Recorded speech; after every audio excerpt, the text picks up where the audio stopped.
Estamos en una nueva sesión de nuestro Verbum de 2015, que como saben este año se orienta a la palabra en escena, diálogos públicos sobre la palabra en escena.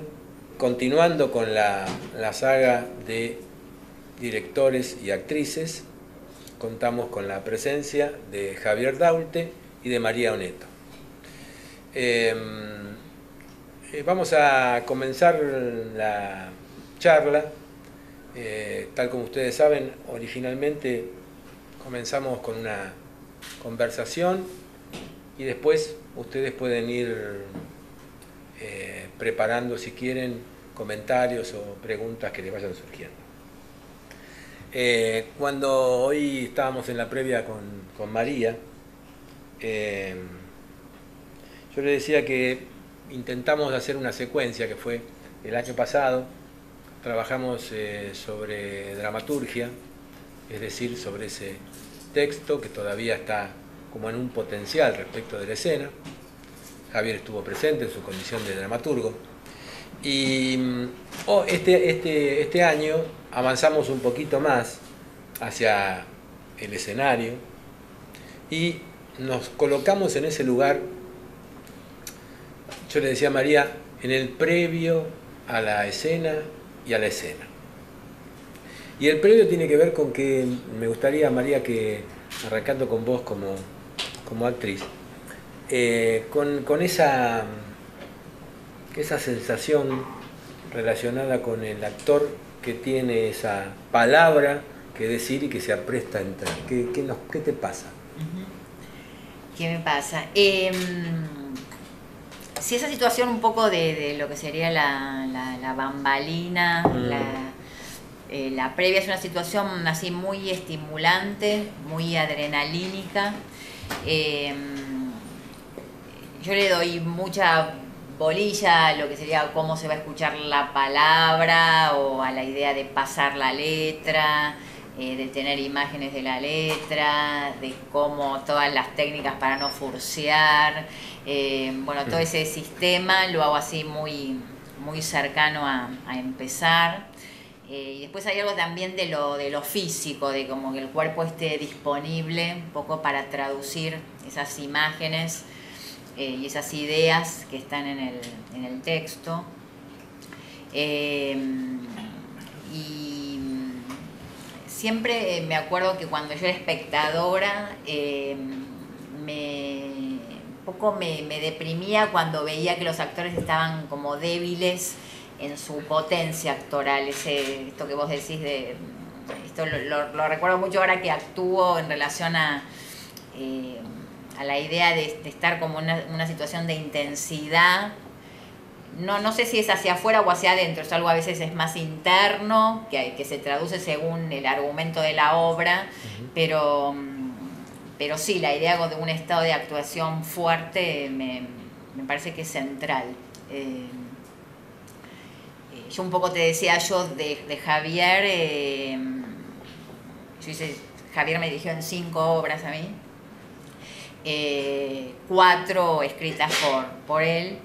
Y en todas tuve así personajes emocionalmente muy enormes y muy disparados en muchas variantes expresivas, y son muy endiabladas las obras de Javier, en el sentido que tienen cantidad de detalles, son como muy minuciosa su escritura y su puesta más todavía. Y entonces sí, el grado de concentración tiene que ser bastante alto. Vos sabés que la sesión pasada, que dicho sea de paso les comento a los que no estuvieron, fue muy paradójica porque fue justo, iniciábamos el ciclo y justo lo iniciamos en el día del paro. Sí. De tal manera que pensábamos, algunos de ustedes estuvieron, pensábamos que iba a ser una cosa muy en familia y estuvo casi lleno. Y en esa sesión, con Rubén Schumacher y con Ingrid Pellicori, Javier, quería comentarte, surgió un tema que vale para los dos, pero quizás me gustaría tu mirada de lo previo. que es esta cuestión de el texto, de la letra, ¿no? Surgió el tema y después incluso tuvo repercusiones en un debate en Verbo, no sé si en Facebook, no sé si lo llegaste a ver. No. Que algunas cosas que dijo Rubén que detonaron algunos comentarios que después en Facebook se siguieron con una especie de debate.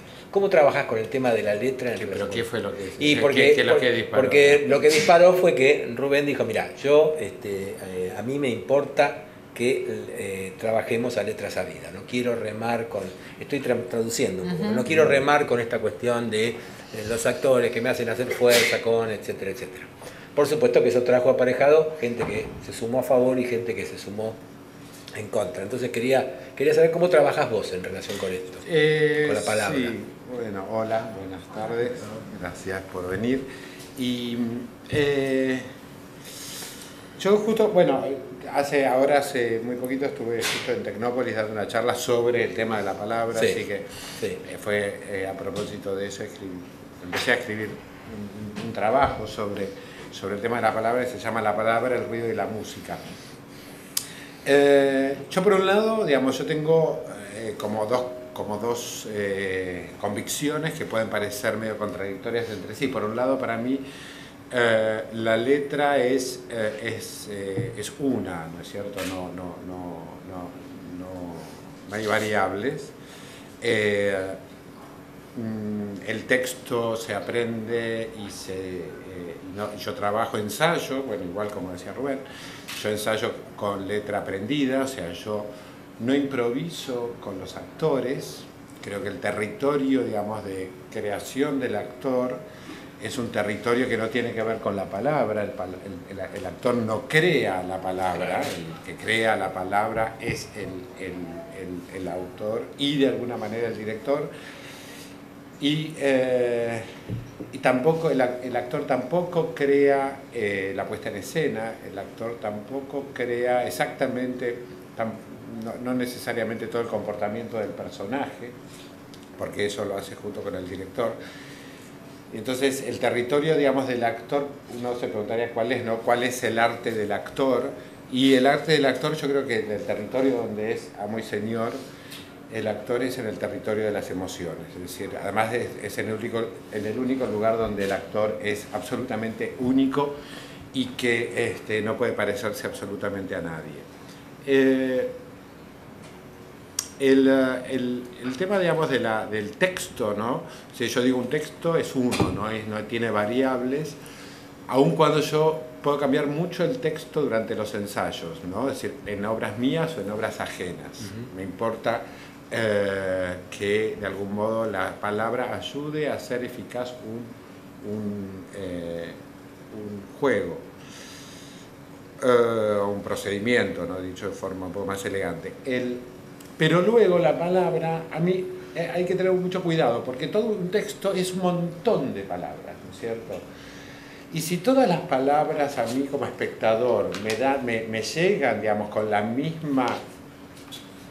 el mismo valor, es como que de algún modo me apabulla. Yo como espectador, a ustedes les debe pasar, yo como espectador me escucho todas las palabras de un espectáculo, de una película, más digo en el cine, que estamos nosotros muy acostumbrados a ver el cine subtitulado. Sabemos que el subtitulado incluso es casi, ¿no? Es decir, muchas veces es un resumen. Cuando son películas que su idioma original un poco lo conocemos, o el inglés o el francés, ¿no es cierto? Nos ayuda como a completar. Muchas veces no alcanzamos a terminar de leer el subtítulo, y sin embargo nosotros la película la entendemos. Creo que la entendemos mejor que si les supiéramos que cada una de las palabras, porque creo que lo importante en esto de la dramaturgia, digamos, es saber elegir, y para eso el trabajo del actor y del director son fundamental, es saber elegir cuál es la palabra que es necesaria que el espectador oiga, retenga o que sufra cierto impacto por esa palabra. Por eso yo considero que hay gran parte, digamos, de las palabras que están escritas y que los actores dicen que tienen por función solamente ser ruido. Es decir, antes de recién empezar, estaban ustedes ahí afuera, yo pasé, oía un murmullo. Todo ese murmullo era un murmullo. pero ese murmullo era producto de un montón de palabras que ustedes, si eso era una escena, ese texto estaría escrito. Sin embargo, yo solo oigo un murmullo. Bueno, ¿quién escribiría un texto cuyas palabras no se entiendan? Bueno, yo soy uno de ellos. Creo que realmente detectar cuando la palabra es palabra, cuando la palabra es ruido, cuando la palabra es música, porque a veces solamente tiene una función musical. Vos lo sabrás bien trabajando conmigo, es decir, la primera escena de Nunca estuviste tan adorable, era una escena donde decididamente el efecto de la palabra era un efecto musical, donde había una cantidad de información que se tenía que era imposible asimilar, y sin embargo, para mí era muy importante qué impronta terminaba dejando esa escena. Entonces, por un lado, le doy mucho valor a la palabra tiene que ser exacta, y por otro lado, es muy relativo para mí el valor de la palabra en tanto significante puro y duro. Muchas veces su significante no es muy importante que no aparezca, es decir, que no se entienda de lo que se está hablando. Y yo como espectador muchas veces tengo claro, acá no tengo que entender nada, ¿no es cierto? Están hablando, miren las películas de espionaje, qué sé yo, y se hablan y hablan y dicen, bueno, más o menos, entiendo. Es decir, si quiero entender todo, tengo que parar ¿no? Si la tengo que ver en video, parar, pasar para atrás, y sin embargo, por algo eso no hace falta. El otro día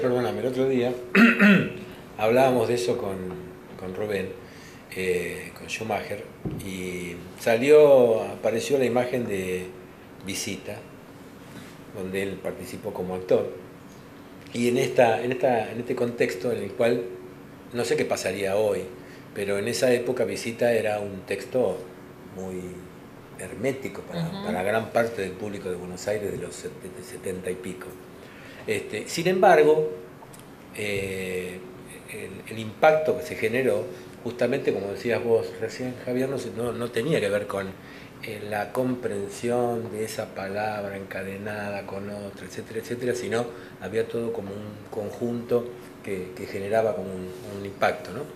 Y yo sé que ese es otro tipo de caso, porque decir, hay muchas veces donde las palabras, que eso es muy un fenómeno podemos decir, la parte central, digamos el siglo XX, ¿no? En la literatura dramática, donde entiendo todas las palabras, pero lo que la obra dice, o sea, la obra es críptica, es decir, no puedo capturar su anécdota, no puedo capturar su argumento, entiendo todas las palabras, y es como muy difícil. Hoy estamos frente a, quizá, otro tipo de... eso lograba un tipo de efecto. Siempre el efecto buscado es lograr un nivel de metáfora, ¿no es cierto? Pero creo que ahora ahora no admitimos más, es decir, creo que eso lo coloca que fue una cosa de moda, es decir, no admitimos más el argumento que no se comprende, claro. ¿No es cierto? Antes si yo no entendía una obra, la culpa era mía. Nos íbamos, después de ver una película de Buñuel o de Bergman, nos íbamos a un café a ver quién había entendido algo. Y el que había entendido algo le pagábamos la cena. Es decir, hoy no entiendo la película, la culpa es del director. O sea, la película está mal, no es un problema mío, no es que yo no la entendí porque soy burro. En esa época, hoy en día cambió el paradigma, es decir, hoy no está admitido no entender, y en esa época eso tenía un valor y un peso. O sea, yo contaba, como yo no, porque no soy de esa generación, pero el autor, el director de cine, contaba con que la gente se va a quedar pensando, ¿no es cierto? La gente va a agradecer este nivel, ¿no es cierto? Formaba parte de la dramaturgia. Sí. Hoy nos tiran con tomates. Y no es una época no es ni mejor ni peor que la otra, ¿no es cierto? Yo recién hablaba, en términos, de comprender solamente la sintaxis, ¿no es cierto?, de la palabra. Luego, a nivel ya metáfora, son otros los ingredientes que hay que tomar en cuenta. Perdón. No, quería justamente... añadiendo esto, María, quería preguntarte, ya ingresando en esa etapa en la cual terminaron los ensayos y comienza, a rodar esa primera función, ¿qué pasa con ese algunos actores lo sienten como un conglomerado, que es esta cuestión de la palabra, las sensaciones, la sensorialidad con los objetos, los sonidos, los colores, cómo se sí, los arma. compañeros, Sí, eso. el público, Claro, los celulares. claro, los técnicos. Y bueno, eso es un poco esto que vos decís, es un conglomerado de asuntos que giran a la vez. ¿Se te arma como un guión conglomerado o de tal manera que si algo cambia te modifica o no? Sí, sí, digamos, hay algo, en principio, por ejemplo, esto que te decía de los compañeros, te modifica mucho un cambio de intención, claro, una palabra dicha de otra manera, un recorte que ese día hizo el compañero y que vos no te lo esperabas, esas sorpresas o descubrimientos que vos mismo haces en la escena de algunas situaciones que no habías comprendido, que en el transcurso de las funciones vas comprendiendo, cosas que en principio descubrís también que se filtran en relación a lo personal, muchas veces circunstancias que vos estás viviendo de repente hacen Gracias. Que zonas de la obra que vos habías ensayado de una manera, producto de esa circunstancia, se transformen en otras, también cómo se percibe a la gente. Muchas veces eso que pasa en la función, esos textos, supongamos esto también que nos está pasando ahora, si uno percibiera que la gente que hoy nos está escuchando no nos está prestando atención, o que se está aburriendo, que se está moviendo, o viéramos salir a alguien mientras estamos hablando, todo eso, resoplando. Claro, resoplando, abriendo caramelos, todo eso. A mí, por ejemplo, como actriz, muchas veces uno escucha, bueno, el público estaba de tal manera, y a mí como tengo un afán a veces de percibir a la gente y tratar, entre comillas, de domar ese toro. Entonces, bueno, el ritmo que va a tener el texto tal vez sea diferente producto de eso que está pasando, algunas palabras se dicen de otra manera, algo también de lo emocional empieza a cambiar y vos ves que eso empieza a producir una situación que es esta situación del aquí y ahora de la función, de lo que hace que el teatro esté vivo, que una función no se parezca a la otra. Eso a mí me es muy, casi es uno de los placeres del actuar, ese evento con la gente, ese decir, los voy a traer conmigo, voy a traerlos a esta situación, voy a fundar esto y esto va a ser lo más importante y no el celular y que se tienen que ir, etcétera. Y nada, eso me parece también que tiene que ver con las ganas de actuar y que eso produzca algo, ¿no? Y también como uno valora un poco lo que está haciendo también. Nada, tiene esa vitalidad la situación. A veces también no lo conseguís, ¿no? Digo, pero bueno, me parece como que hay que pelearlo hasta el final, todo eso. Javier, en relación con el tema recién vos hablábamos un poco de lo que va pasando en el escenario. ¿Qué pasa con el decir de los actores de la palabra, ¿no? Con el decir, esta cuestión de que en algún momento se fue como transformando en la formación de los actores, esta cuestión de darle más importancia a al decir de la palabra, y después hubo otra etapa donde se le daba mucha más importancia a la plástica, a la acción, etcétera, etcétera. ¿Cómo trabajas eso? Sí, claro, sí, tal cual. O sea, en un momento, de hecho, digamos, por formación, uno ve los actores nuevos, digamos, que se nota que en su formación se privilegian ciertos aspectos y no a veces la palabra, a veces no que se les entienda y que se les oiga, lo cual es gravísimo.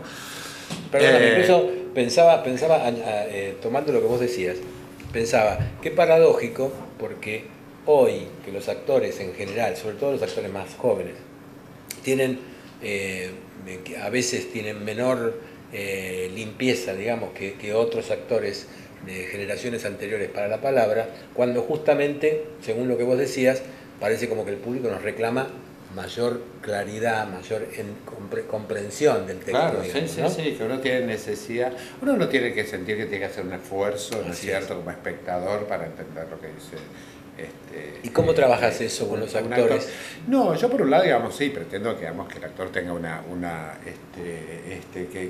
que tenga potencia y claridad, digamos, porque también tiene que ver con esa potencia de la que hablaba María al comienzo, ¿no es cierto? Es una convicción interna también, ¿no es cierto? O sea, también se habla de una valentía, ¿no?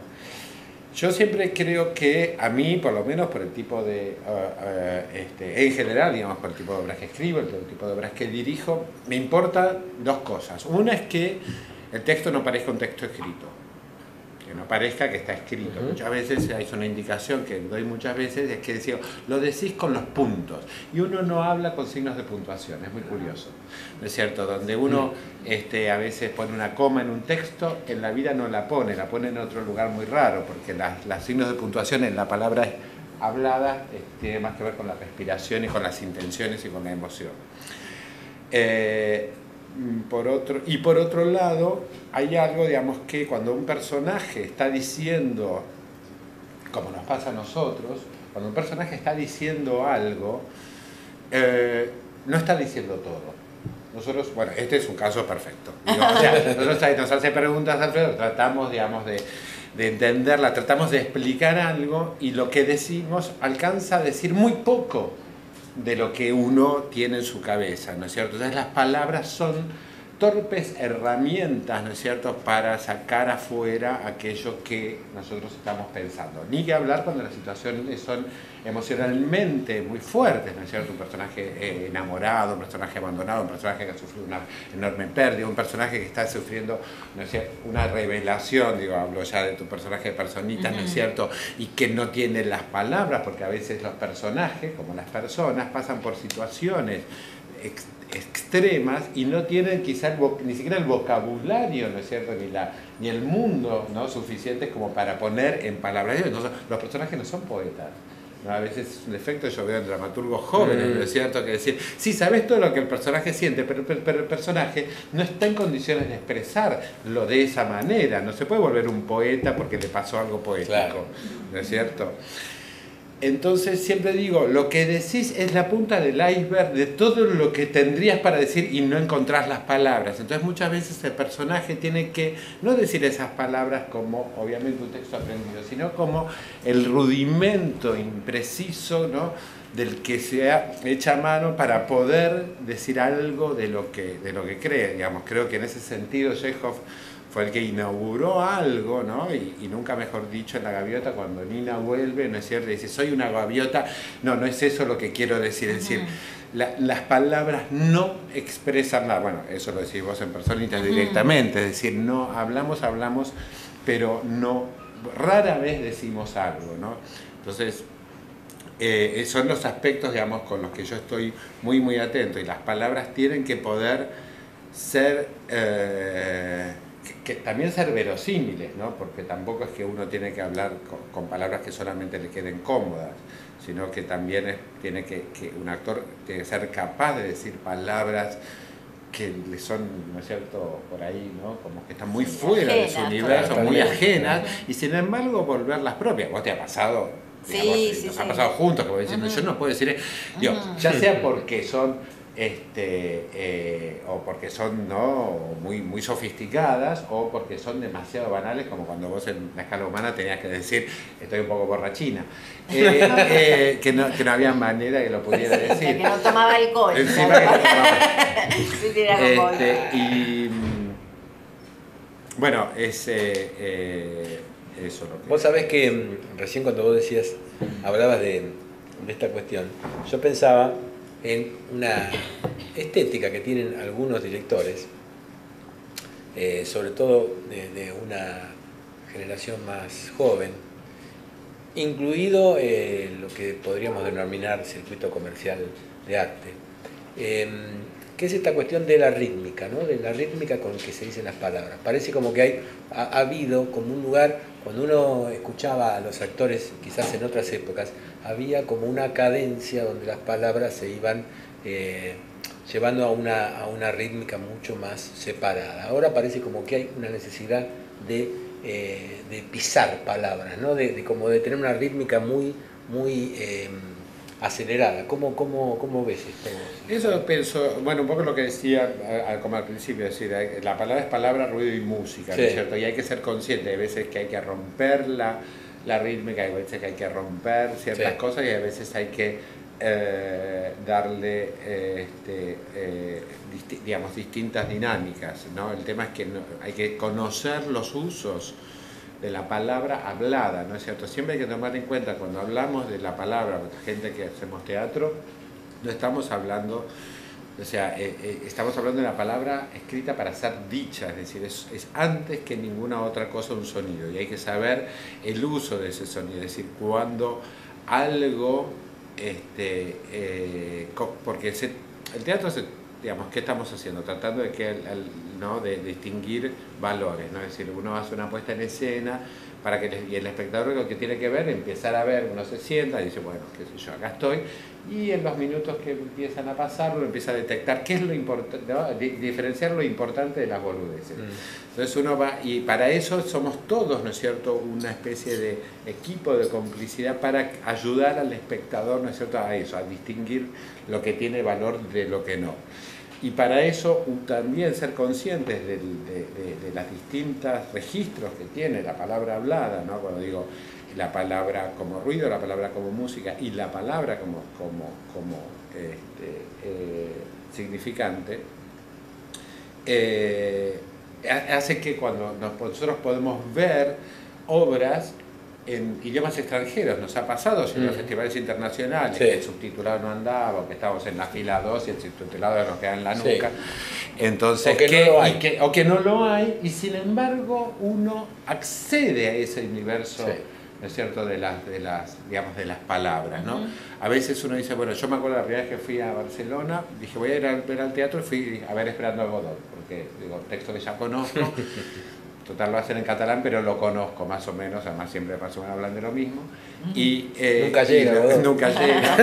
Y entonces, y yo y tengo el recuerdo de haber entendido todo lo que decía. Claro. O sea, tengo el claro recuerdo de haber entendido cada palabra de lo que se decía en ese espectáculo. Y sin embargo, no, digamos, no fue así. La palabra, por eso digo, resalto mucho, digamos, es una herramienta muchas veces no cabalmente utilizada, digamos, y no digo que yo lo haga, pero sí me lo propongo, o sea, me gusta estar, digo, con María acá sentados porque recién decía 5 obras y yo empecé a hacer la cuenta con 6, ahora digo, trabajamos mucho juntos y de algún modo también hemos recorrido, digamos, el fenómeno teatral, digamos, de los últimos 15 años juntos, y de algún modo estas cosas que en su momento han sido totalmente intuitivas para mí, no tras tanto tiempo se están volviendo verdades, porque esto también son cosas que no solamente ocurrieron en espacios más experimentales, como fue la primera obra que hicimos juntos, que fue Faros de Color, que hacer una obra en la calle Corrientes, ¿no? Y sin embargo, estas tímidas intuiciones que uno tenía cuando arrancó, ahora me doy cuenta que son herramientas con las cuales yo trabajo a diario. Claro, ¿no? Con el tránsito las fuiste... Y es que creo que hay que ir tratando digamos, de dominarlas, ¿no? Porque creo que son una parte... muchas veces se elige un elenco, ¿no? Y dice, no, porque acá necesito muchos actores y necesito que sean diferentes, y siempre se ve lo físico, ¿no es cierto? Bueno, tengo uno gordo, uno flaco, uno alto, uno rengo, no sé qué, y no se evalúa el panorama musical que generan, ¿no es cierto? Esos actores, digamos, qué sinfonía me generan vocalmente, porque la emoción, ahora hablo del espectador, digamos, que es ese aparato que nosotros nos desvivimos por tratar de ingresar, ¿no es cierto? Nosotros queremos emocionar a un espectador, emocionarlo, divertirlo, es decir, crearle emociones. y la emoción está mucho más conectada, no sé si es por una cuestión neurológica, al oído que a la vista. Es decir, yo puedo ver una escenografía divina, una luz hermosa y todo, que yo me meten la música y me arrancan un lagrimón, es decir, Sí. Y esto también lo aprendí trabajando con Alfredo. Alfredo tenía, para la música era un toscano en la oreja, o sea, era la persona más desafinada, no podía Sí, tararear sí. ni el arroz. Pero tenía una afinación como actor que era impresionante. Yo una vez cuando hacíamos filosofía de vida, voy al camarín, ¿cómo estás, Alfredo? Y me dice, más o menos, estoy mal de la voz, no estoy medio... Lo oigo hablando, digo, yo te oigo perfecto. Me dice, pero no, mira, y quería hacer un agudo y se no llegó. Y yo, pero me dice, no, porque en tal momento yo tal palabra la digo así.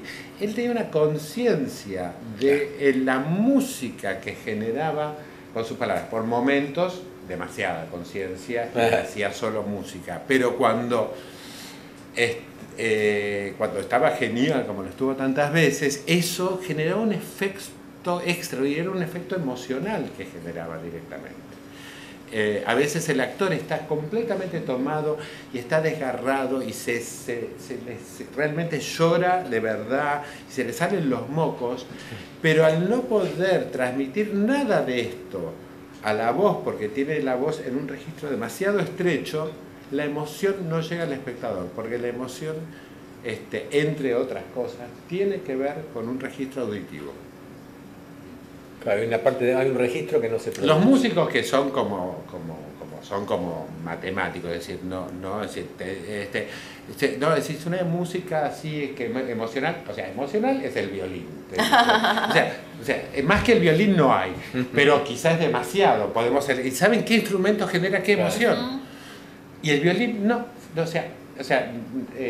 falla respecto de eso. Claro. Mal usado te puede destrozar. No, o se puede volver paródico, ¿no es cierto? Claro, pero remite a la emoción claro, indudablemente, ¿no es cierto? Si acá de pronto aparece una música, vieron que lo hacen en Videomatch, en Showmatch, en cualquier lugar, cuando se arma como una cosa de que dos se están mirando, medio tortolito, la producción le manda un violín, ¿o no? ¿No es cierto?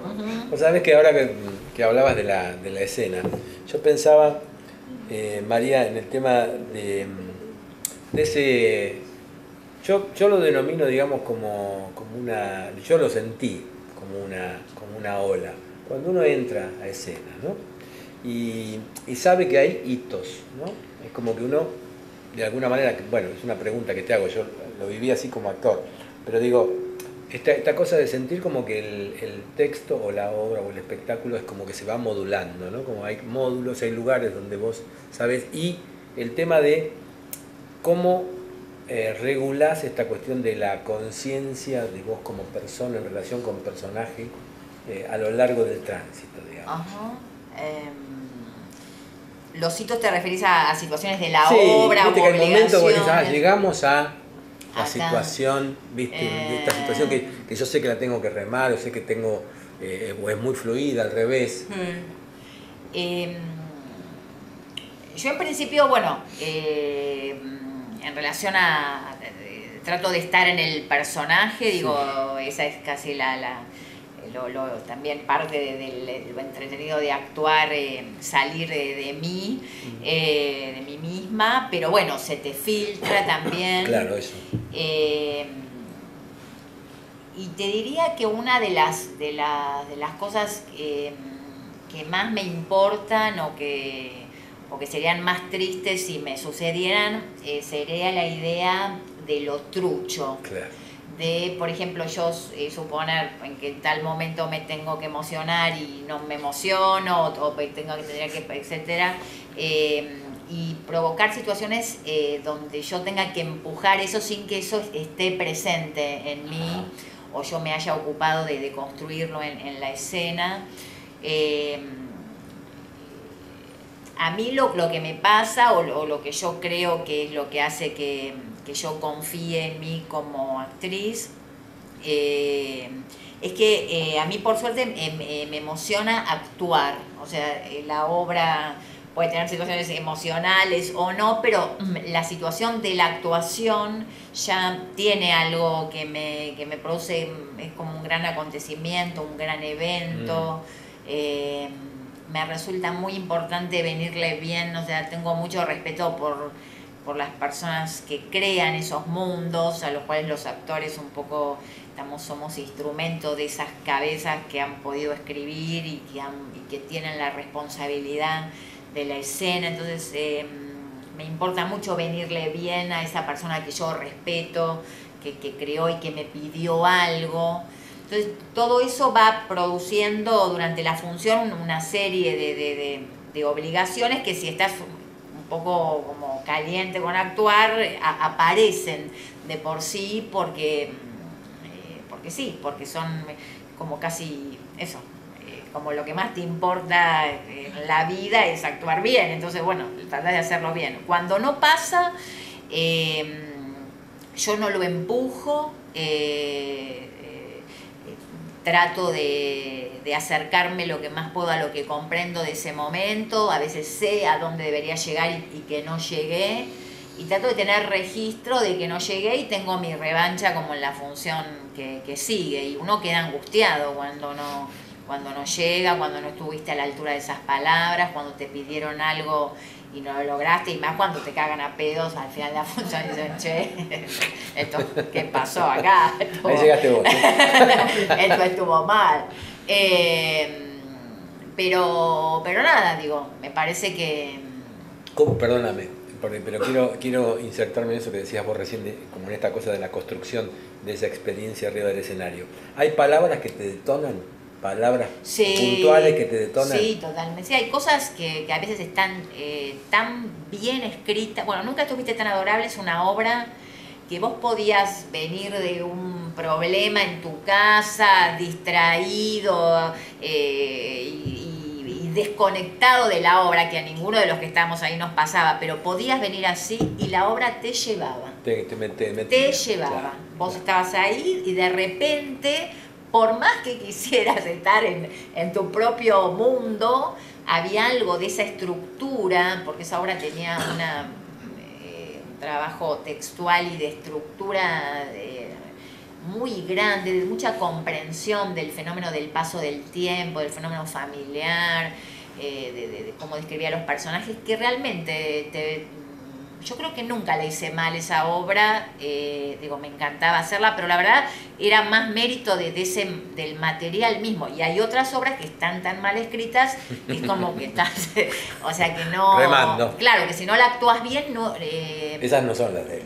No, la verdad no son las de él, no son las de él. Vos sabés que ahora que hablabas de las palabras, el año pasado que estuvimos con una cantidad de dramaturgos, entre los cuales estuvo Javier como tal, pensaba que ahora que estás como en relación con este nuevo ciclo, estás como en la etapa posterior como director, pensaba enfocando el tema de la palabra, ¿qué conclusión sacás hoy después de ese tránsito que vos decías de haber transitado desde un lugar intuitivo a lugares que ya son ahora herramientas, esta cosa de ser el gestor de las palabras y después ser el gestor del montaje de esas palabras y la actuación de las palabras? ¿Cómo?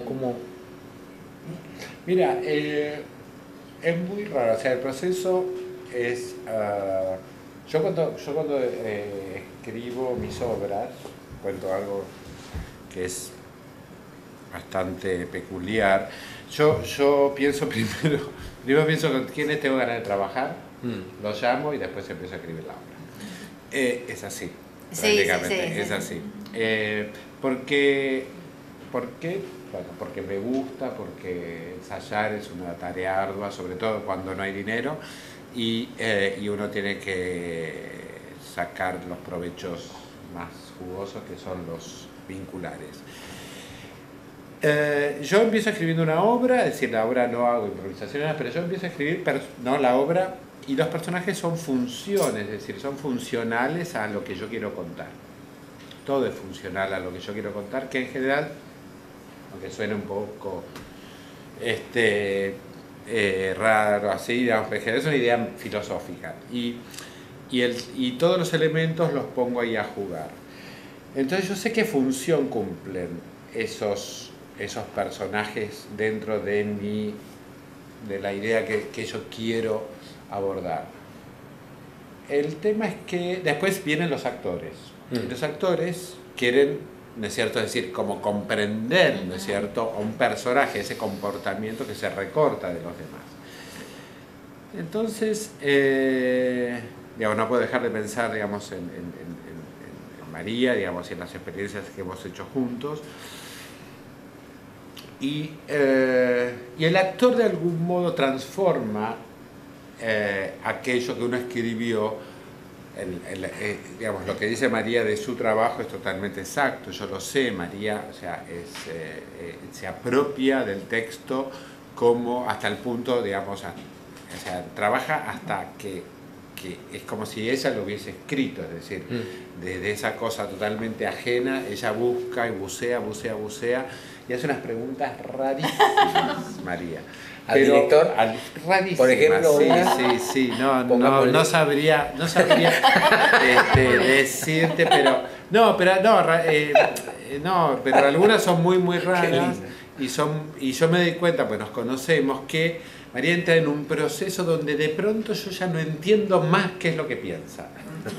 Y eso es muy interesante porque es el momento que se está apropiando. Y después resulta que es como que se produce como una especie de, primero está el texto, después viene el actor y después como se genera un rodeo hasta volver de algún modo a la esencia del texto. El otro día te lo comentaba, cuando ensayábamos yo te decía, bueno, ahora Elsa, digamos, es tan clara, ¿no es cierto?, que era tan complejo, porque sí es un personaje, digamos, sumamente complejo, pero los buenos actores digamos, trabajan de forma muy personal y respetan, ¿no es cierto?, esa forma personal de trabajar. Y no quiere decir que esta forma personal de trabajar sea idéntica en cada caso. Darío Grandinetti, que comparte elenco, trabaja de una forma muy diferente, ¿no es cierto?, al que trabaja de María. Pero entonces uno se reencuentra con ese mismo texto, claro, desde una óptica tremendamente diferente. Pero como yo la dirijo, digamos, en algún sentido yo también asumo esa transformación, no padezco, como muchos autores a veces padecen la transformación y no hablo de cambiar las palabras, pero yo creo que, siempre me acuerdo, y esto me hace acordar mucho a María, que una vez a Julie Christie en un reportaje, creo que cuando vino a hacer Miss Mary, qué sé yo, hace 200 años, le preguntaron cómo hacía ella para crear un personaje, y ella miró y dijo, ¿cómo hago? Me dice, me vuelvo loca. Es decir, y yo creo que ella de algún modo respondió con mucha sinceridad y claridad a lo que deberíamos responder todos, es decir, ¿cómo se hace para escribir una obra? Y me vuelvo loco, no hay ninguno, o sea, si alguien cree que no va a pasar por esa instancia, es como embarazarse y creer que no vas a parir, es decir,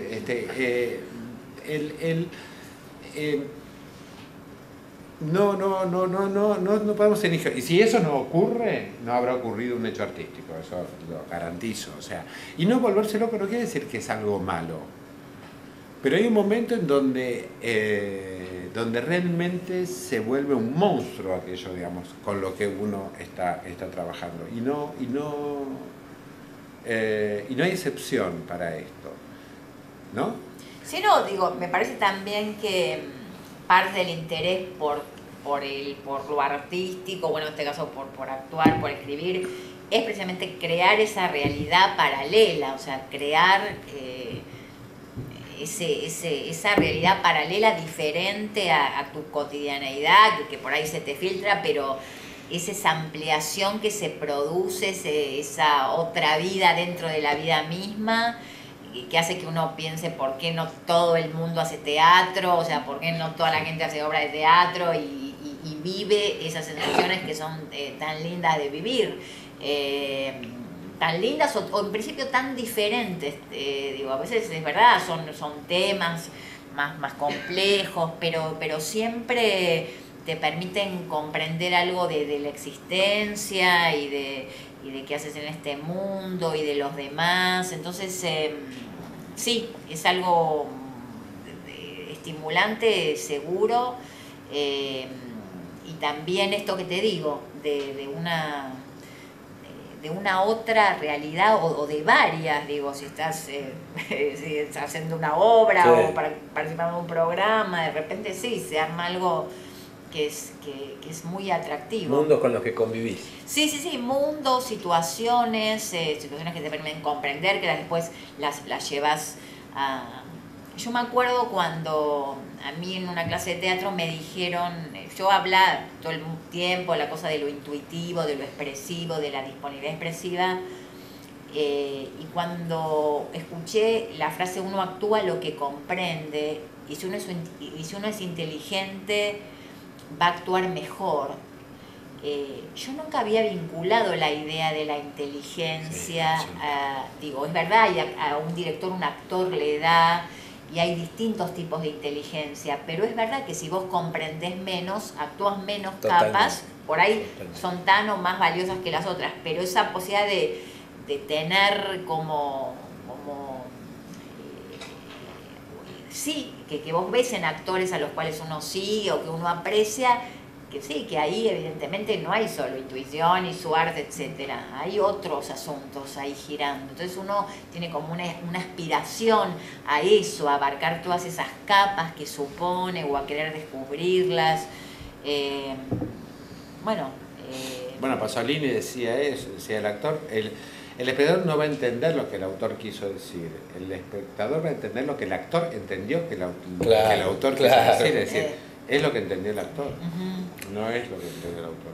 De hecho, me acuerdo cuando se hizo 1789 acá en Andamio 90, que la dijeron, yo la había visto hecha por Ariane Mushkin en video, película, y me había parecido no solamente genial, sino además la cosa tan clara, es decir, uno sentía que era como un seminario sobre la Revolución Francesa que te quedaba claro.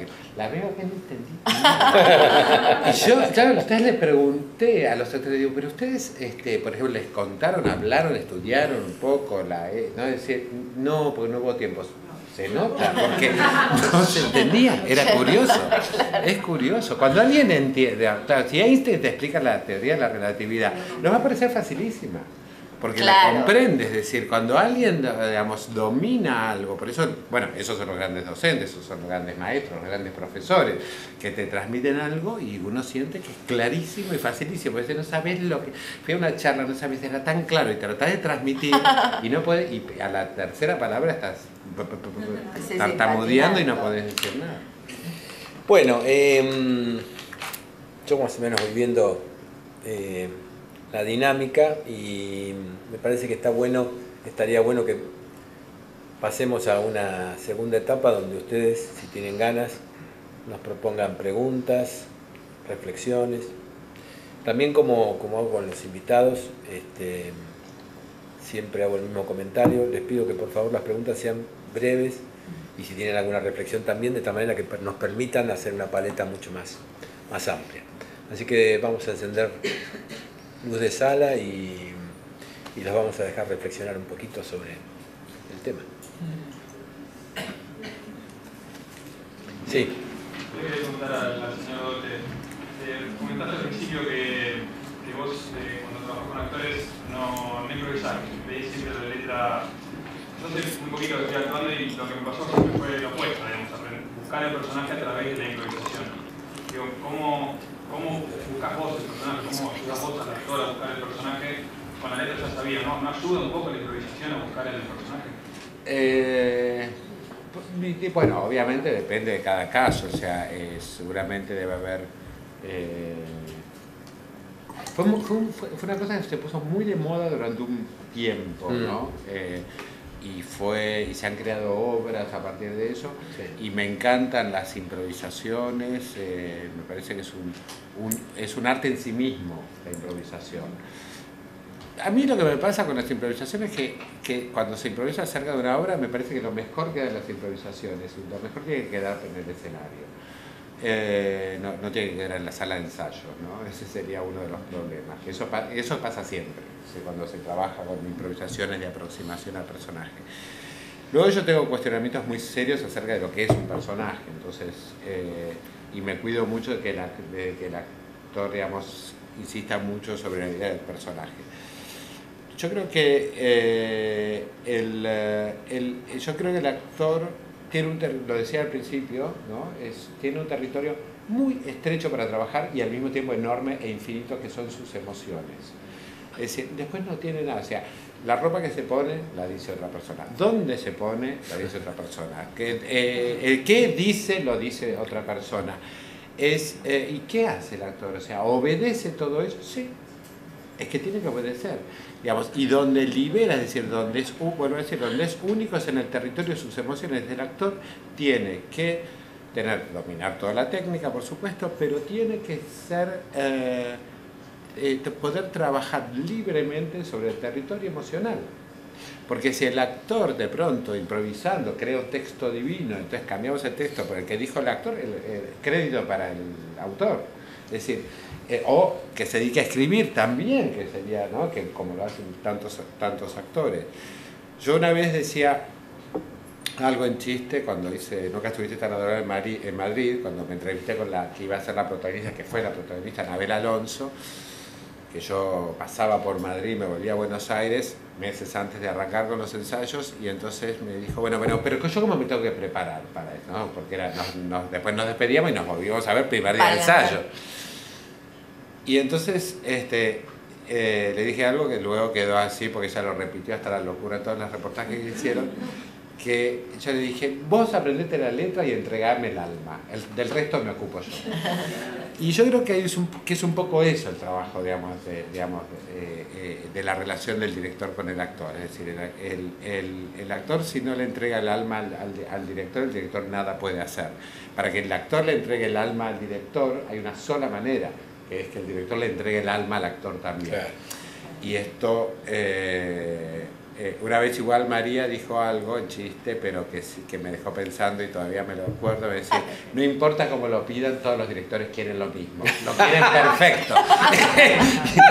y en parte es cierto, es decir, este es un arte del engaño, ¿no? El teatro. Nosotros trabajamos para engañar al público, pero también nos engañamos entre nosotros. A los actores hacemos creer que son lo mejor que nos pasó en la vida, los actores nos hacen creer a los directores que somos lo mejor que pudieron haber conocido, y es un arte de seducciones permanentes, porque nuestros egos son los que van a permitir o no que se metan con nuestra alma.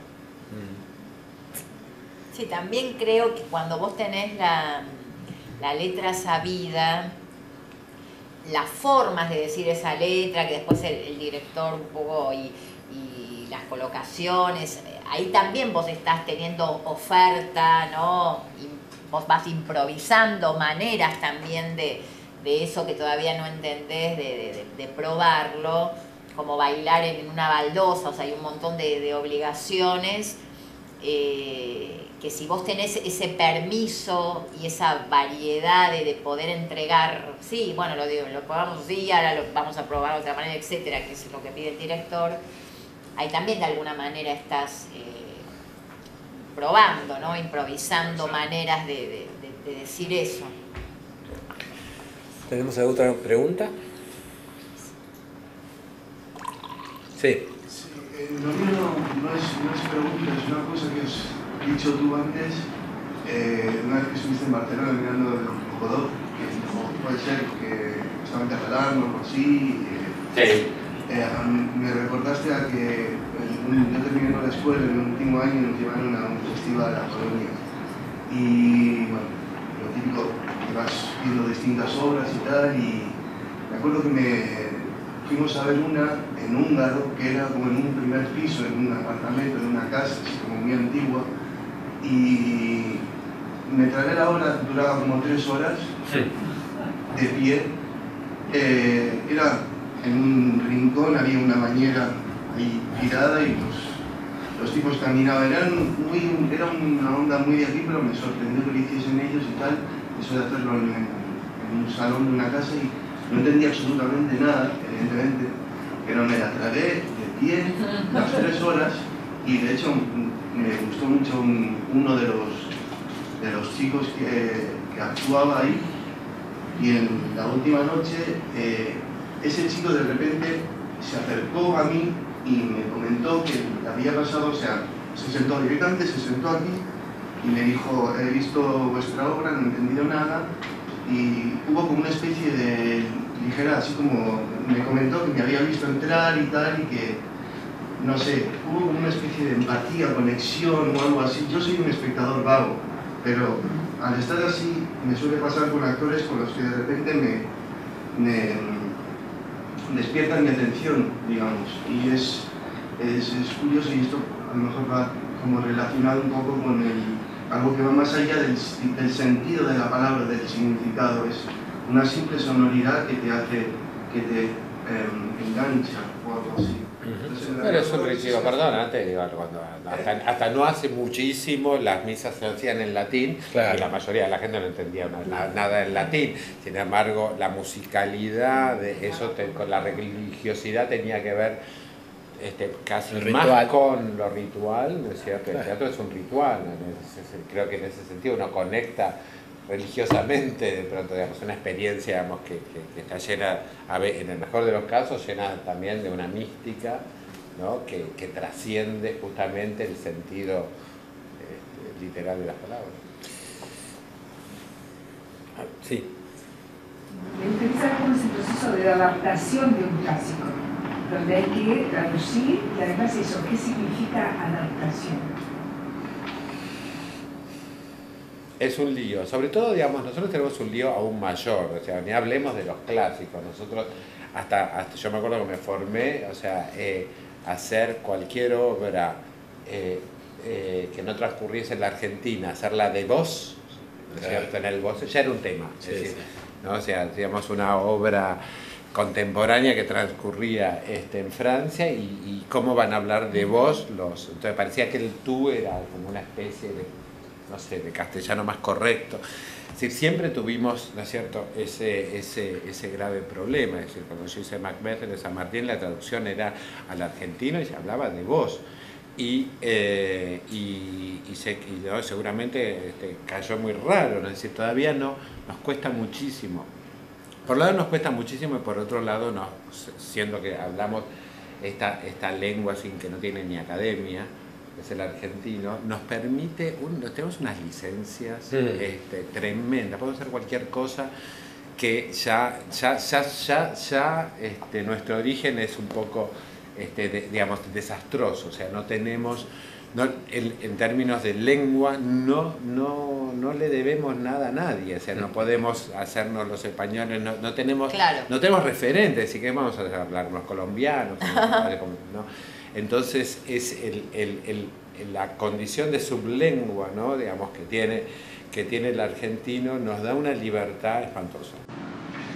Es muy interesante eso. Bueno, ¿tenemos algo más? Yo hice una cosa.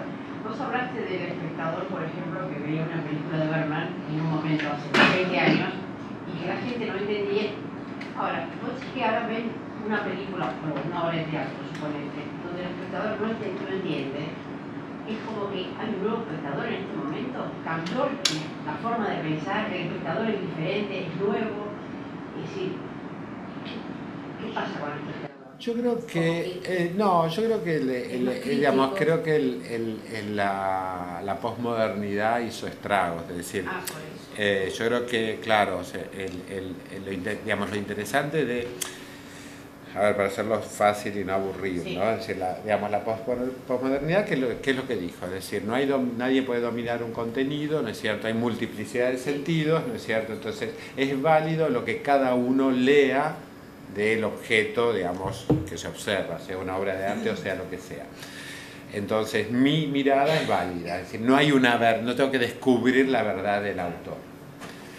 Era interesante, claro, pasa que, digamos, está tan mal entendida la posmodernidad, entonces eso genera, digamos, dos vicios espantosos. Por un lado, escribo cualquier verdura, total, alguien va a entender algo, no importa, porque hay multiplicidad de sentidos. Y por otro lado, como hay multiplicidad de sentidos, yo entendí lo que entendí y no me molesto en pensar en la poética de este artista. Es decir, entonces se vuelve, no es como el reino de la vagancia, tanto para los creadores como para los espectadores. Este es el mal que trajo este discurso un poco tonto, digamos, de la posmodernidad.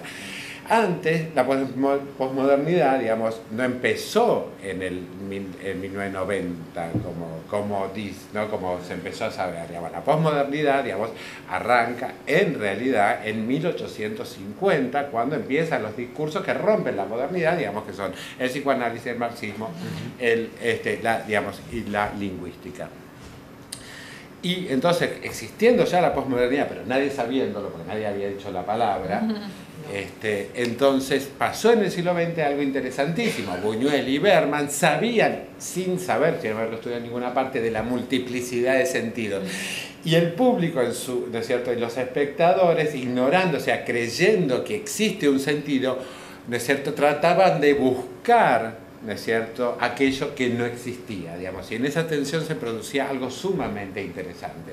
Yo creo que hoy no es que hay un nuevo espectador, hay un discurso que admite un espectador mucho más vago, lo cual no quiere decir que lo seamos todos, lo cual no quiere decir que no podamos hacer el ejercicio, lo cual no quiere decir que no haya obras, digamos, porque digo, hoy Picasso sigue existiendo, es decir, y las películas de Berman siguen existiendo y las podemos volver a ver, y no están perimidas por este nuevo discurso.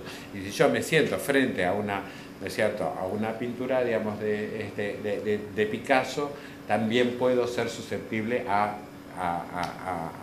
emocionarme con, ¿no es cierto?, con eso que veo, hacer una experiencia con aquello que veo. Yo lo que pasa es que creo que ahora, digamos, son todas buenas excusas para no trabajar, ¿no es cierto?, para no tomarme el trabajo, porque siempre hay algo que pareciera más importante, hasta que de vez en cuando vemos una obra de teatro, una película, una pintura, o leemos un libro que nos rompe la cabeza y bueno, y todo cambió. Pero bueno, eso son suertes que a veces tenemos. Bueno, como siempre nos pasa, nos quedaríamos conversando bastante tiempo más. Dependiendo del tiempo que tengan ellos, sé que María tiene un poquito más de urgencia también, porque tiene que ir a una presentación de su película, pero bueno, después de que ahora hagamos el sorteo, vamos a hacer un sorteo de un libro mío con 3 obras, dependiendo del tiempo que tengan y de las posibilidades, quizás puedan conversar con un vinito arriba, que es lo próximo que viene. Así que le vamos a pedir a María que, sin mirar, saque el número 32. Uy, sí sale. Uy, sí sale. Mirá, 33. No. El 33, ¿quién lo tiene? Epa, muy bien. Muy bien. Igual el poste. Claro. Gracias. Gracias. Bueno, muy bien. Esto fue todo por esta segunda edición